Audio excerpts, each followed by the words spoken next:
Welcome to this end of the year interview with the National Chairman of the National Patriotic Party, Atty. George S. Mulbah. We are a team of reporters here from Spoon TV and Front Page Africa. Atty. Mulbah, I'd like to say welcome to this end of the year interview. Thank you very much. Thank you. And again, I want to say thank you for all that you did during the entire year. And today we are canvassing this program for the year 2025. So let's start off with this interview. Personally, how has been your health? Because your health issue was one of the things that made us not to continue on this podcast. Yeah, actually, I'm a tell God thank you. Since I came from India, my condition, my health improved significantly, and it was just like we have a little breaking. When my wife too experienced the same thing. She got sick, so I made her spend 4 days in the hospital. At least, as I speak now, things are much better than, especially me. I can walk. I work on my family. Yesterday, all over, no breathing, and everything was okay with me. So I would say yes, my health has improved significantly. Looking back at the past year, how would you assess the overall state of governance in Liberia, and what do you see as the administration's biggest success and biggest failure? Oh yes, there have been significant success in some areas because we have to take into consideration that while other parts of the world people are currently living in fear, insecurity, and the freedom of expression have been issues. Here in Liberia, we enjoy significant peace. Security conditions in our country very improved, and especially so at night in our very community, you have constant electricity. And those are significant progress that we think have been made. In the fight against drugs, the fight against drugs have been very, very much. I want to laud President Bong and his team for the fight against drugs, and let it be clear that anyone going beyond this administration, you come back to power in this country and make drugs as a secondary source of funding, Liberian people will not take it lightly because most of our children that were being misled and seem crazy, you can see that people are being rehabilitated, and the fight against drugs is very much important. What specific policy or actions inform your assessment of the administration's performance so far? I mean, in the area of drugs. Yeah. Oh yes, first, you see the logistic to fight this. The men that had destroyed the country were very unassuming. You saw the government procure a lot of vehicles to ensure that DA agents were able to be spotted in all corners. And you saw that significant numbers of our women who was the covert transporter of drugs are being arrested day by day. Even Monrovia, when you stop, you can clearly observe that those days where you used to stand, you see our disadvantaged youth, where you have this, most of them will come in a car. You can no longer see them frequent as it was. Of course, the number, I don't see that drug is completely eliminated, but the consumption of drugs in the country has seriously reduced as a result of the war declared by the government against drug trafficking in our country. So, as an opposition leader, what key issues did the National Patriotic Party prioritize during the year under review? What the party as a whole, we have worked with, we've been having a little problem with the National Elections Commission. So we spend much of our time, and we think it is coming to a finality, especially so the Supreme Court resumed normal hearing, because there's an appeal by the Election Commission before the court. So that's impeded our entire operation this year. But as a party, we stood firm as an opposition party to ensure that the freedom of expression is remain untouchable. We ensure that the government that the government uphold the rule of law. You agree with me that some of the performance of the government, especially upholding the rule of law, have been a problem.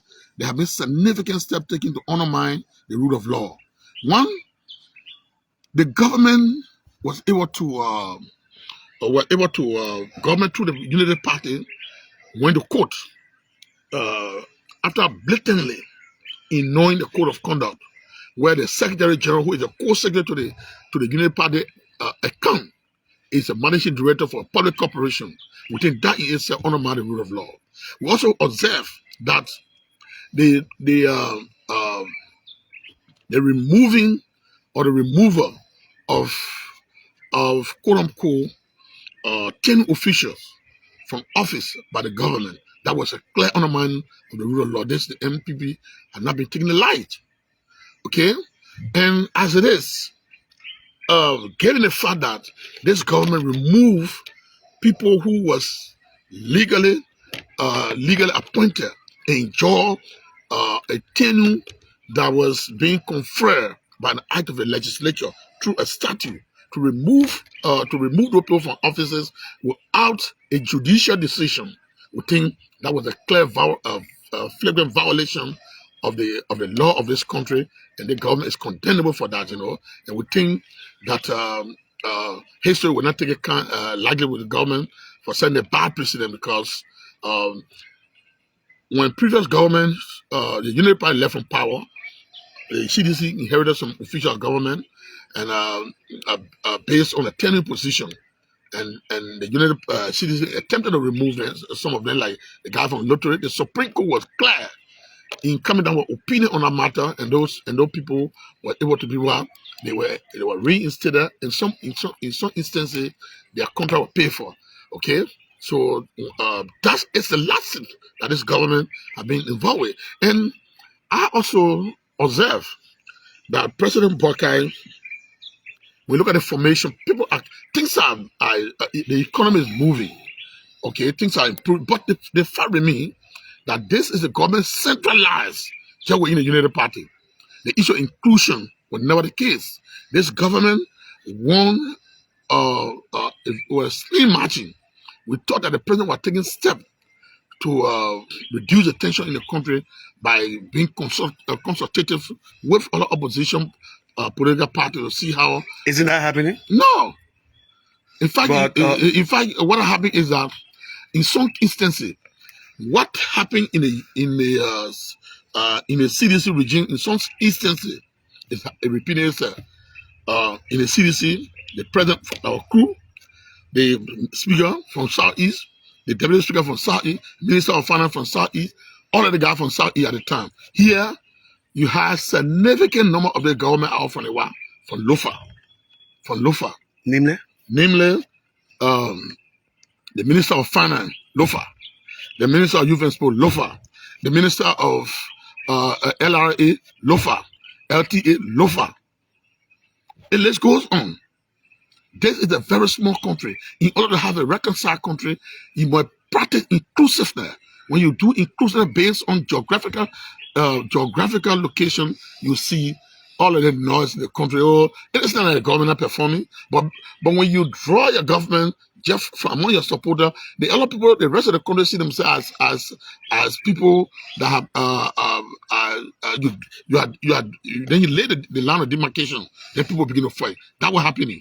I can tell you clearly. Do you think it could hurt the Unity Party in 2029? If the president does not have some consideration on this matter and call for a reconciliation conference and begin to talk to people in the opposition and avoid this attitude, you talk tired, and I'm warning you talk tired. Especially the political returning, job returning, when it comes, They will come with the kind of Who are you talking to? job returning are those that recruited from America. They brought in and put in offices. When something happened, they don't grab the reality of time because they don't go beyond Monrovia. Right after holiday, they go plane to go back to their family. So the kind of people that talk loosely in the system. When things got chakla here, they got second home. They don't care. Everything the president will have to transcend about it. He's doing his best for all pattern of reasoning. He's doing his best to ensure that those major infrastructural requirements addressing the country, such as road, you see bridges are built all over, you see there are massive movement of development initiative, but the tendency of youth try to not being very, very, very much consulted with considering opinion of the opposition is the problem, and being somehow even the very low. If you look at the number of people that are there, the banning people got more position than any trial that. Do you want me to name it? Do you still see a divided country? Because I see a divided country. You talk about reconciliation. Do you still see a divided Liberia? I see a very significant divided Liberia. It is okay. No, let's look at Ghana right here. Let's look at Ghana. When there are national issues, everybody will stay on one side as Ghanaians. They're no longer going to be NDC and NPP. Okay? But here in our case, you will notice that when President Bong is anywhere, the other people will not go there. I mean, so it this come to suggest that tomorrow, if this government were to be defeated, up will come and go, Liberia will continue to be divided. We have to work together. This is our home. Nothing we can do to the Liberian people are the only one who get position. If the government were taking significant steps to see reconciliation, and somebody say, "Oh, because I lost my job, I can't," then we would say yes. You can't hold the government responsible, because if you intend to exercise divisive institutional divisive policy, nobody going to support you. But the government is supporting it, and for those who, especially the public relations officer of the government, they think insult is an instrument to silence the opposition. That had to come to an end. Okay, many Liberians continue to express concerns about accountability and corruption. In your view, has there been any meaningful progress in the fight against corruption this year for 2024? I refuse to say that the government, there's no corruption. There's corruption, but there have been serious steps taken to deter that. The fact that President Bong will appoint an official, and if you go contrary, or if the issue of accountability come to question and dismiss you, that is a substantial step taken towards the fight against corruption. The fact that those who were one way or another responsible based on express audit report, some of them are in court. That is a fight against corruption. We had to hit the government for that. And as it is, nobody had a guarantee unless the past government where if you had the president, your friend, you there for 6 years. No, here as it is, you mess up today, the woman will fire you from there, and that has to be. That's why the Constitution gave the president open hand. It says, "You shall serve at the will and pleasure of the president." Meaning, when you're there, you have to uphold the rule of law. You have to uphold your oath of office. You violate it, you're gone. That's what he's doing, and we think that in such a situation, he's doing his best in that. To the economy now, it remains a major concern for the ordinary citizen. How will you rate the government's economic management over the past year? Actually, what alternative solution does the NPP also propose? Well, the first thing here, because there are people who interpret the economic situation from their own perspective. Meaning, when you're not able to buy food for your children, until the government think very hard for the government brought action on me. Individuals, you cannot shift the individual responsibility on the government. Okay? Now, the fact that beggar rates were around 350 or 3,500, or 3,700 in some area or some So area, 2000. but now it is now 2,005. That is a substantial step taken to improve the economy. The fact that gasoline were being sold for, I think, $900, some area 1,000, 1,005. Today you can buy gas for $690. We think that's a substantial step taken. But what has been the problem here is that the circular flow of the economy has been among few people. Government is a major employer. So you disadvantage people because of partisanship and move them from a position, especially a position of civil servant position. So those who and you in a government you see uh, from mother, father up to grandchildren are all employed in government. Why other people? Why the bulk of the people don't have that option? Because why? It is based on a government based on an informed based on relationship. That one of the reasons that contribute to this because take for example have said, I mean, they don't have access to cash in the country. You know, what do you think is responsible when people talk about the country is hard? They've said repeatedly purchasing power purchasing power is low because certain group almost a segment of the population they don't have access to employment, while a specific group of people are now considered the privileged class. So whether you're doing good, you're doing bad, one enough for among a group of people, definitely people will continue to the country hard. Okay. Number two, I disagree with anyone who thinks that we should try to institutionalize the random distribution of cash to buy political influence as means of saying that will stabilize the economy. No. When we say the economy has improved, we must have a situation where a job is created, people go to work and able to buy and able to earn money from services rendered both in the public and private sector and pay for goods and services. When that is happening, it's improved the economy. But not a group of people who will always think you go sit in a Atty center and wait for mobile money and no longer coming. Then that means the economy. I refuse to submit to that. So that's not the way forward. That's not the way forward. To improve the economy. That's not the way forward. What to improve the economy? You must be able to create jobs for people to be employed. Okay? And government must spend within the limit of the budget. The limit of the budget. Okay? When people will you will allocate maybe 20 million for a specific agency. Then you see the budget item is on 25 million. You understand? And those cash are spent based on unallotted project, simply because you want to promote or buy political influence. That is not the way to address the economy. So one of the best ways the government was moving the economy was when they got this funding that was being given to people to make swamp rice and so forth. That helped to the rice. It helped to subsidize the demand of rice on the market. Okay, look, I tell you clearly, there are some people working in a country. Some Liberian citizens working here in this country say, "Oh, government will protect us," but they don't. Before a month, and they have not paid one cent tax to the country because what they are doing nothing, and they are willing not to do anything. And we have to revert to the policy of self-reliance. It doesn't mean when no government job, you cannot do anything to get money. Take for example, I hear so in the morning I go on the farm, I behind my partner, we work. At the end of the day, we got small product from the farm. We sell it, we sell it ourselves.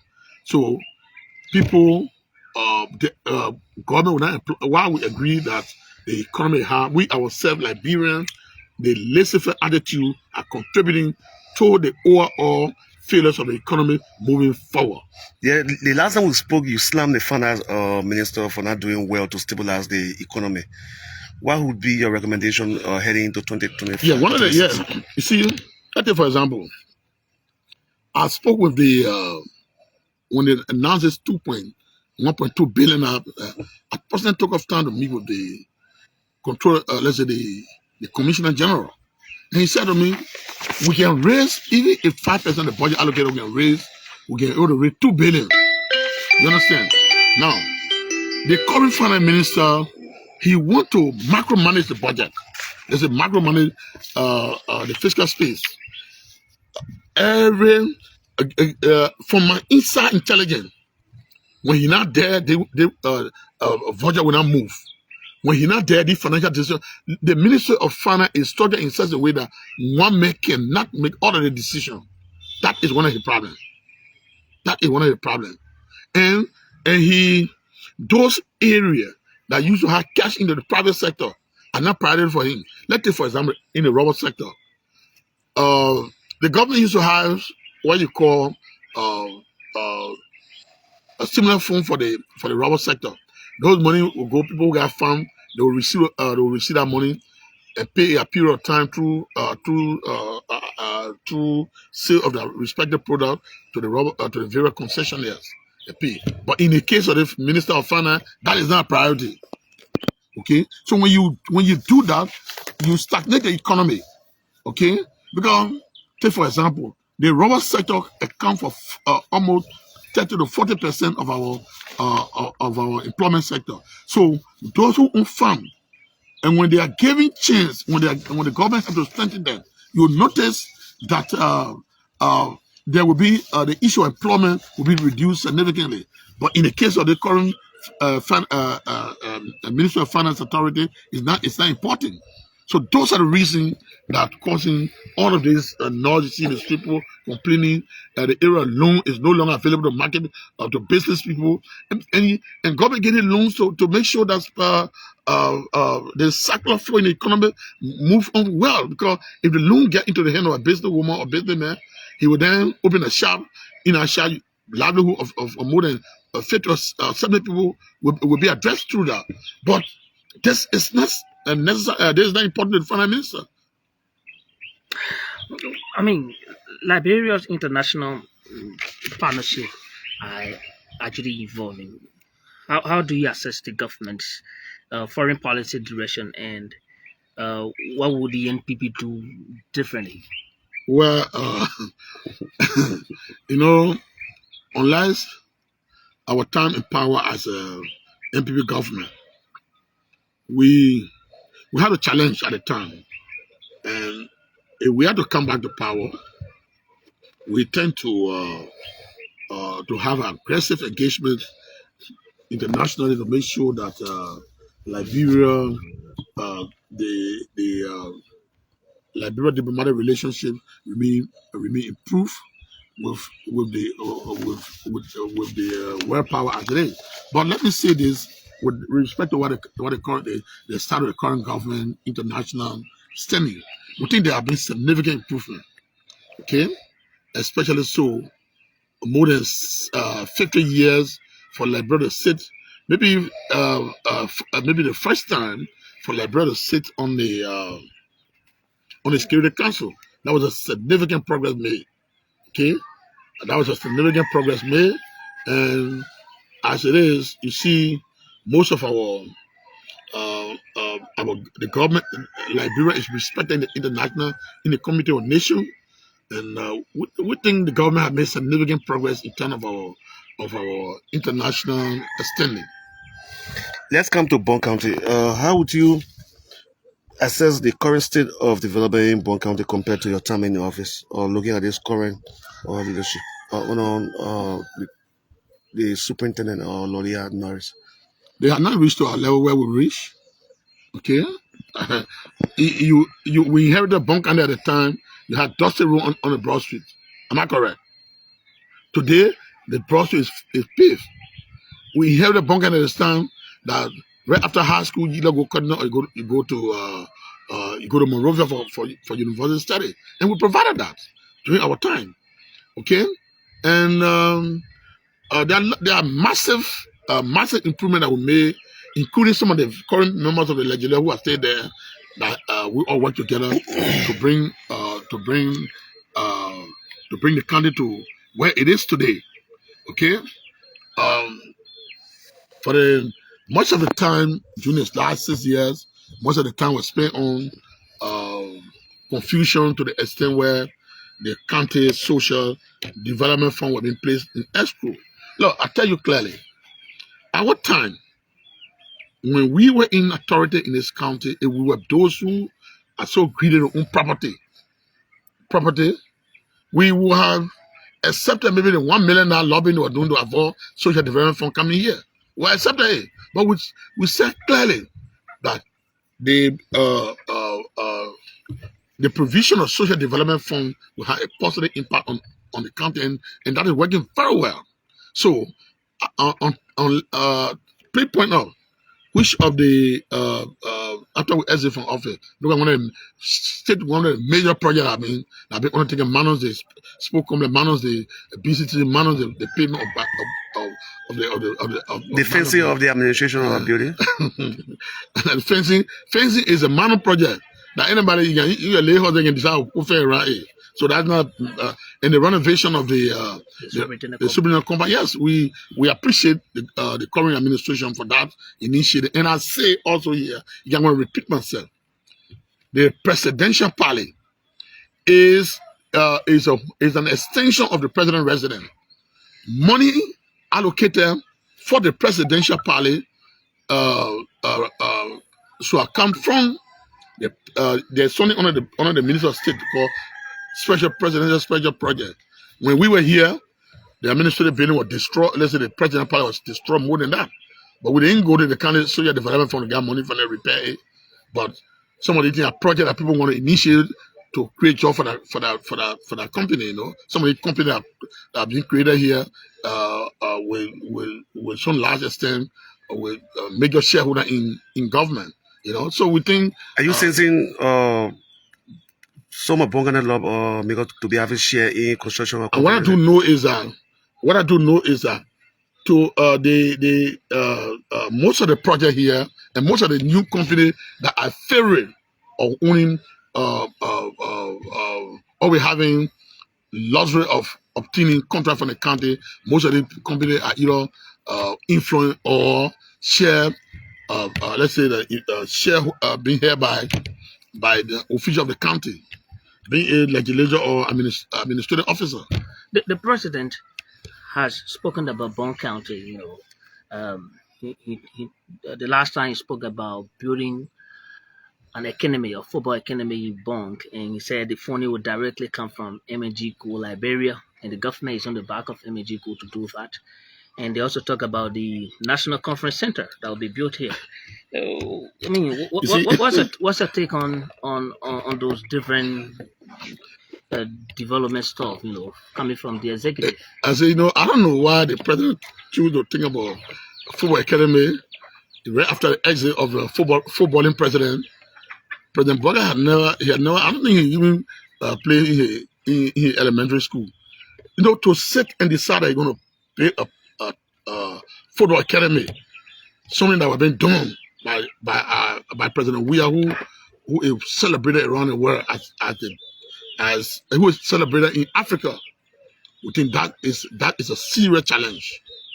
That's a serious challenge. Everyone should watch that, because if this woman go ahead and build a football academy, and when he background in football after the exit of the football president, that clearly speaks to the fact that football was not a priority on George Weah. That will speak to that. And we are hoping that this. I'm hoping. I don't pray that this particular project kind of fruition, because it kind of fruition, you know, about wrong people. It had a serious interpretation. Okay, but again, to build a football academy, it help address the concern of the young people. Because Liberia, as the only black country in Africa to have reached to the level of winning the Ballon d'Or, we have not been able to go to the World Cup. Which is a serious concern now. Now, if the woman choose on himself to build a football academy where young people will train and thus being the capacity of our youth and football community that will prepare to go to the World Cup. If he does that and that happens, the history of George Weah in terms of football achievement will be erased. Why MNG Go is being asked to help in this direction? Because they said the academic construction will be fully funded by MNG Go Liberia that is operating in Kokoya. The energy goal has a social and corporate responsibility toward the environment that you work in. So if the government say, look, we don't want, we will suspend some of our taxes and make sure you do this work, definitely you have to do it. Honorable, we have 3 years to 2029. How do you see the fate of the government now? Do you think the president might seek re-election? If yes, how do you see his chances? Well, I see, because during the last program, article homecoming, right? Most of the banners out there, bucket for 2029. Bucket for 2029. So that is a clear indication, and there have been no objection from him. So the likelihood is that no, but he said he's not thinking about 2029. The last time I heard him, he said he's not. He's focused. He focused on the development. He did not rule out. He did not rule out. I will not run 2029. You understand? And there are many people. Madam Sali came and said to you, only here for one thing. When he looked at some of that, even President Weah, right after the election, he said he had retired from politics. Am I wrong? But later on, given the event of time, his supporters said, "Look, you got to run." So I'm convinced and strongly believe that President Bong may run 2029. Of course, if he runs, how do you see his chances? He will now. If he run, then of course he is now. We're now going towards the Paul Biya situation. Paul Biya is 92, and when President Bong run, he win. Eventually, he will be around somewhere 91 years. Okay, will he want to do that? That's the question. But again, like people say, money can make people strong. I think Omen Baga will not. He myself very close, so I used to visit him. The strength I see him pull out now, it didn't make him draft for him. They saw either seen there and come and go draft for him. They saw him come by the next day. You cannot doubt his strength now. How you see his chances? Well, it is too soon to underestimate him. It's too soon. 3 years now we're going. No, we are going 2 years. Yeah, but in the 4. Yeah, we soon be. So you cannot underestimate his strength, because why? The government will say, "Look, let me close my eye on all of the crowd, quote unquote, border and bread issue. Let me focus my attention on the major priority like road. Let me look at the education sector, and this is the very first time for us to have our budget a projection to go to 1.2 billion. So if the government actualize this budget and focus on those projects, you cannot rule anything out. Of course, the possibility exists. Let me just stop it there. Someone has responded to you regarding the football academy. He said George Weah was focusing on the bread and butter issue and not football. JMB needs to create jobs for the youth and not football. JMB needs to strengthen the agricultural sector and not all football. He's responding to your statement that if the president builds a football academy, then he could erase George Weah's football legacy. I maintain that President Weah being a footballer and led the country for 6 years, we did not have the time to even go to African Cup of Nations. We did not have the time to go to have a football academy. If this woman go out and build a football academy and build a football academy and Liberia manage to go to the World Cup, it will be a serious challenge to George Weah's football legacy. Take it from me here today. Okay? 29 as a representative. Well, the speculations are already there. We don't rule any speculation out. But we're in a country where the variable change every day. Okay, I served here as representative successfully for 12 years, and I will speak. I'm running my service to the community by way of my legal practice every day in court. So it doesn't if the people want me to run, and I see really that the need is there. Of course, they kind of have some level of leadership deficit in terms of working to unify the country. They have unity, a leader that will unify the country. They kind of have the deficit in that direction. The country is still divided. The country after the Kentucky reconciliation. How long? When have you seen a well organized committee here? Like we should be, you used to be around here. Yeah. We all try to bang out. We sit in one house. We will have our differences, but we'll close our eyes and make a decision that will benefit all of our people. You know, of course, politics is not about politics. It's not really about the it's not a church house where you think everybody will be united in opinion, but there must be a common point of conversion. What do you think is responsible for this? Huh? The caucus not going for meeting like before. You know, go and sit on the round table, discuss issues together. You know, that will benefit the county. What do you think is the problem? I think from my own experience out there, I believe that personality conflict is one of those reasons. Okay, somebody did it yesterday. It was time to do it. Like before then, like I said in one of my interviews just quite recently, the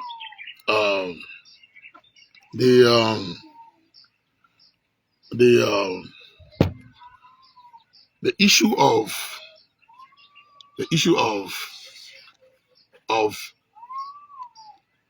past those who commanded influence in the past, like Cole. Here, Cole was like everything here. Everything he said during the President Weah time in the county was so the same mentality emulated by Mr. Senator Mulbah. Okay, so he too want to stretch that same muscle. I get more in the past here. Mrs. Taylor and our coach said, "You know, for us, you know for all, you know with all." In fact, this is the only country in the history of Liberia that a township here green letter remove people from the township level straight. Remove all the commissioners, township, remove them. Under this regime. Under President Weah regime. Okay. So the same thing is what being practiced here.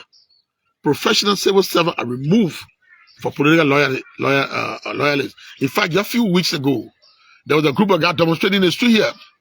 Oh yeah, the group of United Party guys demonstrating. Why they allow people to get jobs? They should allow people to get contract people who are not members of our party.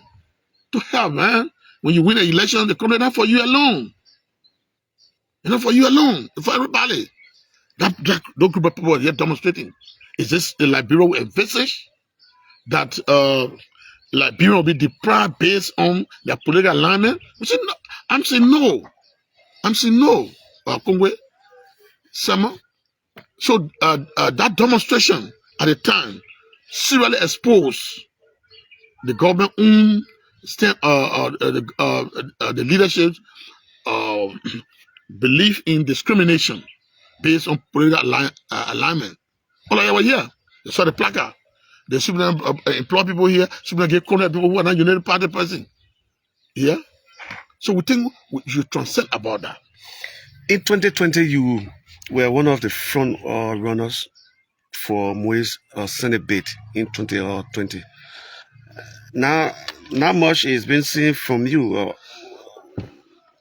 Mulbah seems to be he could seek a re-election, but you are just sitting at the back and acting like you don't know you have an obligation again.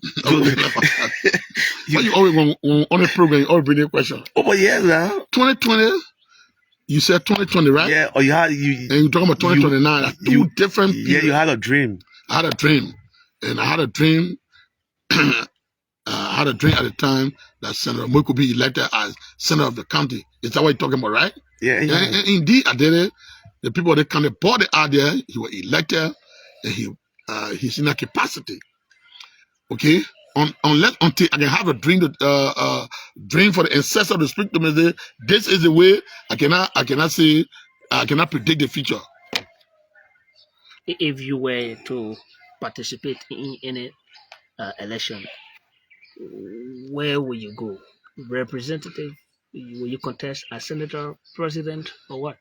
Look, I'm qualified to be president. I'm qualified to be vice president. I'm qualified to be senator. I'm qualified to be representative. And I'm qualified to be a minister. So, like I said to you when he earlier asked me, we are looking at the playing field, the political playing field. And in a lot of people come here to me, oh, we want you to run, we want you to contest. But again, you have to look at this is my 30 years in politics. My first job in politics was when I appointed as superintendent for this county in 1995. But then I was somewhere around, I was 30 years old. I am 29 years, I was going to 30 at the time. Okay? So, I have vast experience. So, I know how to predict people mind, especially those who intend to scheme, those who are talking reality. So we have to. There will be additional seat created. Okay, there will be additional seat created, and those additional seats will. If we intend to contest, I can. People be talking to me.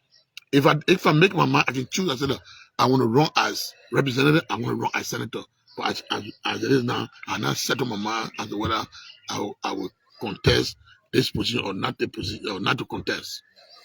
So lastly, the incumbent representatives are nearing their third year in office. If you were to grade them on your own preference from district 1 to 7, who do you think do the year, or who you think has really performed since he or she got elected? Well, I've not been following them closely, but I intend to first look at the budgetary allocation, because your performance will be determined by what you brought to your people. You understand? The budget is a national cake. This is why I said a few days ago that people must hold their representative accountable to tell them what is in the budget for them. What did they do? Because there are some representatives, they are just visited the Capitol building, back benches.